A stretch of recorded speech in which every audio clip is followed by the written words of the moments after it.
Bonjour à tous et bienvenue dans cette nouvelle vidéo.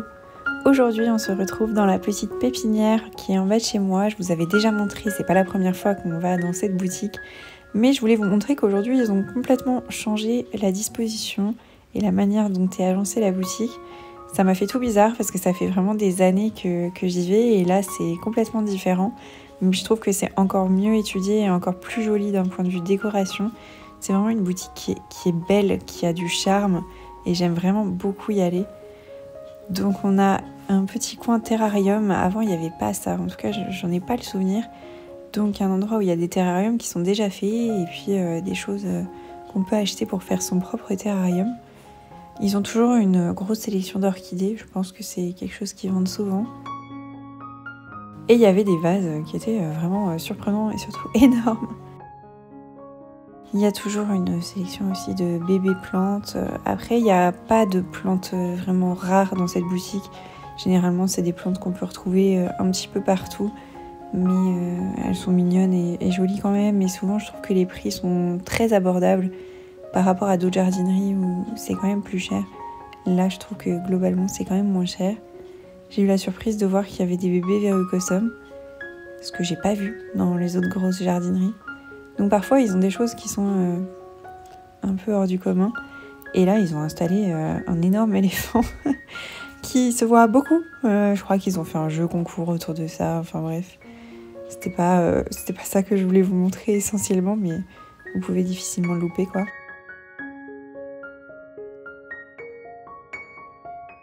Il y a aussi pas mal d'accessoires. Donc là, c'est justement le coin terrarium, mais il y avait de quoi faire des fleurs séchées, des petits présentoirs à bouture. Il y avait une énorme monstera aussi, des dames Jeanne. Et ils ont les petits vaporisateurs un peu vintage comme ça. J'en ai acheté un pour chez moi, mais au moment où je le voulais, il n'y en avait nulle part. Et depuis que je l'ai acheté, j'en vois absolument dans toutes les jardineries, même à Jardiland, même dans les petits magasins de déco, il y en a partout. Donc voilà, vous voyez quand même que les plantes qui sont proposées sont des plantes assez basiques. Même si j'ai déjà eu quelques surprises, mais... Et là, on a des fougères qui étaient très très grandes.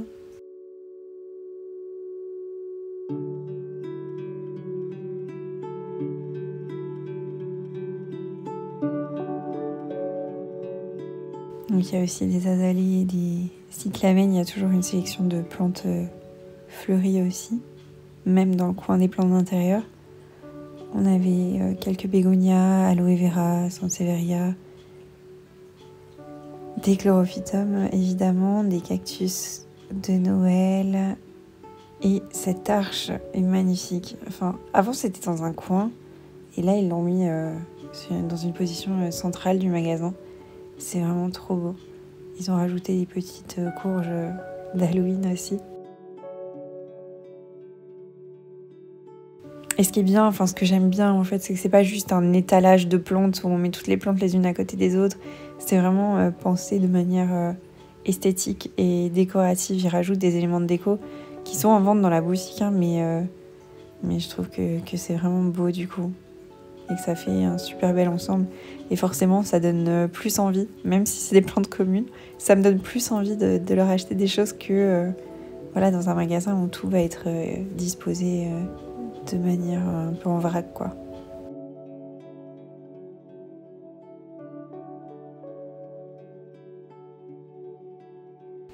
Et là, il y avait pas mal de petits peperomia aussi.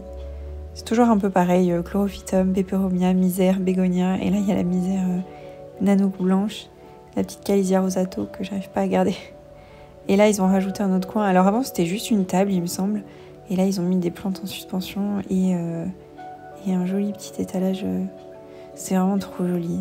C'est fou. Et leur coin cache-pot. Alors ça a toujours été par contre. Je trouve toujours que c'est des cache-pots qui sont originaux, quoi. Je suis allée voir les fleurs, mais il leur restait pas grand-chose. Là, on est dimanche matin au moment où j'y suis allée. Et il restait vraiment pas grand-chose. Mais il y avait plein de monde dans la boutique. Et notamment plein de personnes qui achetaient des bouquets. Donc je pense qu'ils se sont un peu fait dévaliser. Mais je voulais vous montrer quand même. Même s'ils ont une lampe qui clignote. Je sais que moi, c'est un truc qui m'agace. Désolée pour ça, du coup. Mais il y avait des bouquets, notamment celui-là que je trouvais très joli. Il y avait aussi quelques philodendrons et alocasia que je voulais vous montrer, qui sont en fait devant le grand arche que j'ai montré avant.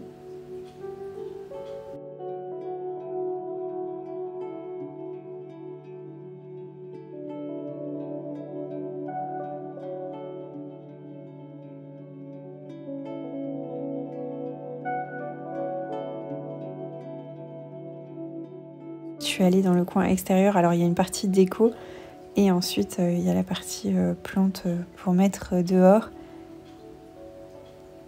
Et je voulais vous montrer la partie déco parce que j'adore, à chaque fois j'ai envie de tout prendre. Alors autant au niveau des plantes, je trouve que c'est pas cher, autant au niveau de la déco c'est quand même assez cher, en tout cas c'est pas des prix Ikea quoi.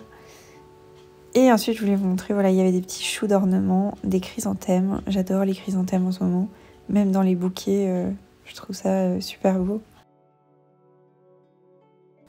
Notamment ceux-là qui étaient fous. Ça fait vraiment un joli mélange de couleurs et je trouve ça très très beau comme fleur. Les cyclamènes sont vraiment de retour. Ça, je sais pas ce que c'est, mais je trouvais ça très beau.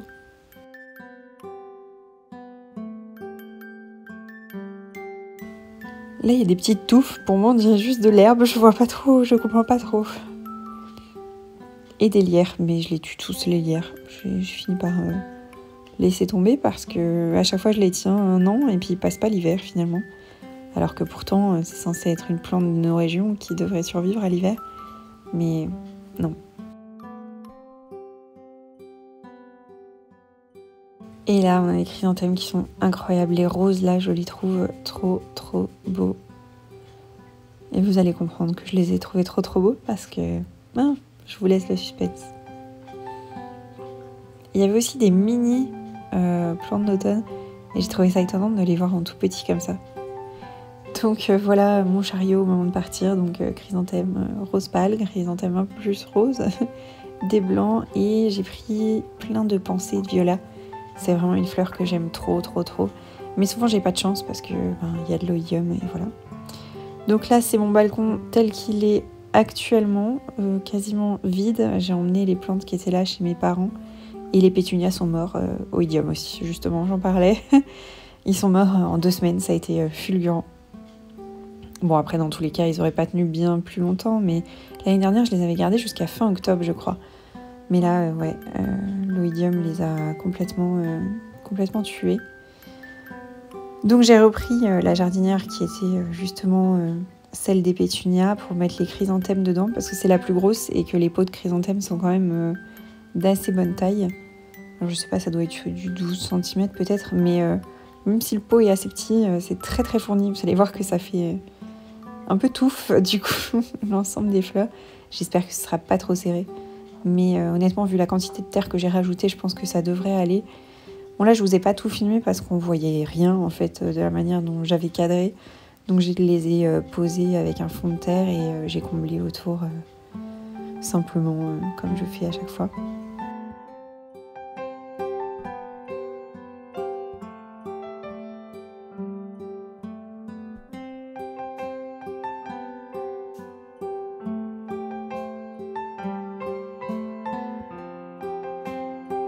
Et ensuite, j'ai fait les jardinières de pensée. Alors, j'en avais pris 9 en pensant que je pourrais en mettre la moitié dans une petite jardinière et la moitié dans l'autre. Mais il se trouve que non, en fait, c'était plus gros. Enfin, ma jardinière était plus petite que dans mes souvenirs. Et j'ai utilisé pour la première fois une technique que j'avais vue, je sais plus sur quelle chaîne YouTube, de mettre les pots pour mettre la terre autour et avoir juste ensuite à poser la motte sans avoir à combler autour, enfin combler avant. Ce qui est quand même plus facile. Enfin, j'étais pas à ce stade-là, j'étais pas sûre que ce soit efficace et facile parce que je l'avais jamais fait. Mais du coup, ça permet d'éviter d'abîmer le feuillage et les fleurs ou les racines en comblant autour, surtout pour des choses aussi petites et fragiles que les pensées. Et ouais, j'ai trouvé ça beaucoup plus simple en fait. Et plus efficace. Du coup, j'ai fait exactement pareil pour la deuxième. Donc la deuxième, j'ai fait une jardinière de viola cette fois-ci, qui sont comme les pensées, mais en plus petite.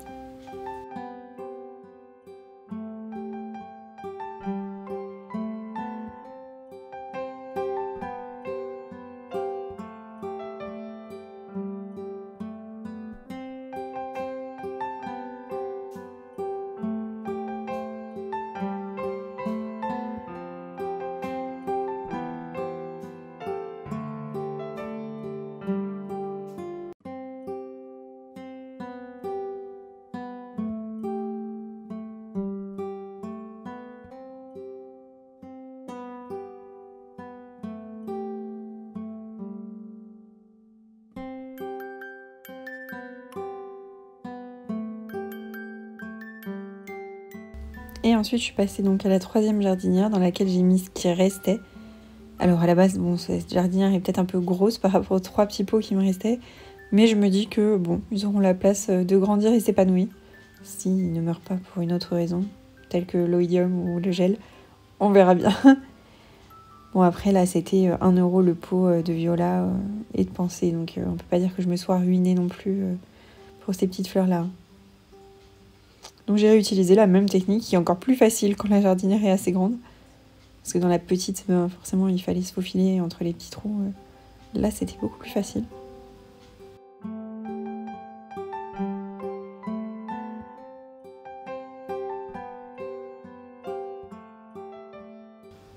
Je pense que c'est une technique que je réutiliserai souvent quand je ferai des jardinières. Il n'y a rien de plus simple. Donc voilà le résultat de la jardinière des chrysanthèmes que je trouve trop belle. Après, on aime ou on n'aime pas. Hein. Je pense que voilà. Et il y a encore mes oxalis, c'est vrai que j'en ai pas parlé tout à l'heure, mais j'attends tout simplement qu'ils s'épuisent avant de mettre les bulbes en hivernation. Et voilà les petites jardinières de pensée. Alors pour l'instant elles sont petites, mais j'espère qu'elles vont bien se développer et qu'elles vont bien grandir. Donc voilà, c'est tout pour cette vidéo, j'espère que ça vous aura plu et je vous dis à très vite pour la prochaine. Salut!